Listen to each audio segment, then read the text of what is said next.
Let's go to Otago and the Dunedin City Council-owned lines company, Aurora Energy. Now, you may remember our recent stories about the company, including a power pole in the Dunedin suburb of Green Island, which was red-tagged or slated for replacement 3 years ago, only to have the tag removed and then re-tagged this year and urgently replaced. All very confusing.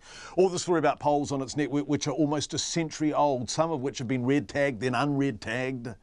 More confusion. Tonight, our Otago Southern reporter Timothy Brown has obtained information which shows in February of last year, more than 1/6 of Aurora's poles were deemed unsafe enough to require replacement. And what's more, the company says it can't guarantee the safety of its network. In March last year, there were 9,504 red-tagged power poles on Aurora's network, according to their own geographic information system.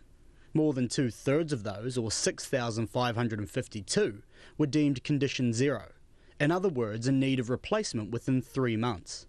By mid-November, that number had mysteriously dropped to just under 1,800. Why? Well, nobody can tell us.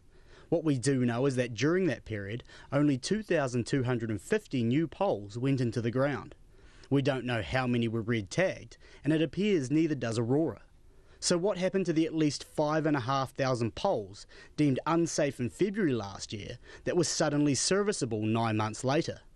Former Aurora employee and whistleblower Richard Healy believes he has the answer. So I've been reconditioned by removing the red tags with a claw hammer, is my guess. There are 7,000 poles which apparently have been addressed by Aurora in that time frame that should have been replaced within a year. It's an impossibility and it didn't happen. Their own figures show that for all reasons 2,200 odd poles were installed in that period. Checkpoint asked Aurora how many red-tagged poles it replaced in that period. We also asked how many red-tagged poles it staked or reinforced in that time, and how poles can go from needing replacement within 3 months to perfectly safe. The company refused to be interviewed, but in a statement said this. Rather than go back and analyse the historical situation, what's important is the current state of the network and the ongoing maintenance and renewal program, which is the subject of an independent review. So we asked Aurora outright, in yes or no terms, is the network safe? Here's what they said.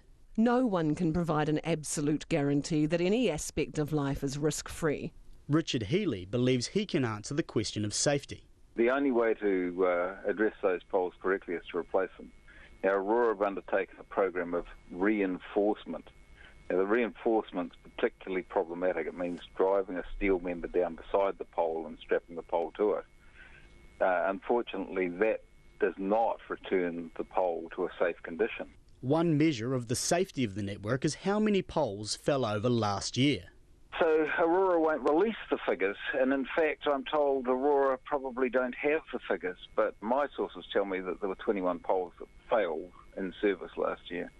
And failed in service to layman's is fell over? Yeah, it fell over. Once again, an Aurora spokesperson has reiterated they will speak to us once the review is complete. But they have repeatedly said, through the media and privately to politicians, they'll be transparent. Despite that, they've rejected repeated requests for interviews by Checkpoint. So we went to their owners, the Dunedin City Council, for answers. Dunedin Mayor Dave Cull and the Council's Chief Executive, Dr Sue Bidrose, declined our interview requests. But in a statement, Mr Cull says the questions raised by Checkpoint are matters for Aurora. Richard Healy says the lack of transparency is maddening. Aurora have had 2 years since I went public to sort their act out. They've had 100 years before that to sort their act out. The chairman of the board has assured us on many occasions that they have sorted their act out and that the public can be happy with the level of safety provided by the network. Now, the network is in a shambolic state. Aurora says the review will be complete at the end of October. Kei o te poti aho, mo te hōtaka o te ahi nei, ko Timothy Brown tēnei.